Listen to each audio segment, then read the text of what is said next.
Long-feared Russian invasion of Ukraine appears to be imminent, if not already underway. And tonight, local Ukrainians are watching as Russia threatens their homeland. Well, President Biden is moving ahead with sanctions after Moscow announced it now recognizes two regions of eastern Ukraine as independent states. Tonight, KCAL 9 political reporter Tom Waite is live in our newsroom with the latest. Tom? Hi, Susie and Jeff. Well, the Russian propaganda machine is at full throttle. The U.S. says Russian President Vladimir Putin is using false flags to justify sending in troops. So far, a full-scale invasion has not happened, but top U.S. officials say it's a possible and very likely scenario. All my family is back there. All my friends are there. Ukrainian-American Tanya Kozak, who lives here in L.A., says right now her heart is a world away with the people of Ukraine. Ukraine is right now as united as never.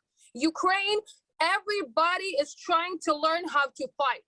Women are taking shotguns and learning how to shoot. Now there are new signs that an invasion could be imminent. Russian President Vladimir Putin's decision to recognize the independence of two separatist regions in eastern Ukraine and his order to have Russian military conduct so-called peacekeeping operations there is raising fears that this is the first wave of a larger attack. And CBS News obtained these unconfirmed videos that appear to show Russian forces being bussed into eastern Ukraine. The question is, will Mr. Putin order a deeper invasion?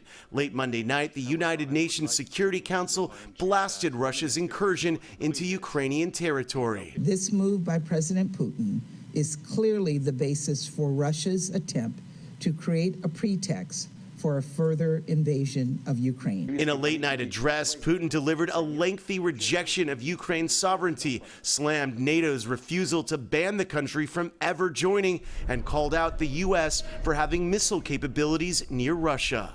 That's like having a knife against our throat. The White House responded by saying President Biden will impose sanctions on anyone doing business in those republics in eastern Ukraine, while European allies slammed Putin's move as a violation of international law and said they too would respond with sanctions. Professor of politics at Claremont McKenna College, Jack Pitney. Well, it's back to the future. Putin apparently wants to return to the status quo before the fall of the Berlin Wall and the downfall of the Soviet Union. Don't think it's going to work out that way. The U.S. delivered a letter to the United Nations that says Russia may already have a list of Ukrainians to be killed or sent to camps following a military occupation. Meanwhile, CBS News is reporting even more new sanctions are expected to be announced tomorrow morning.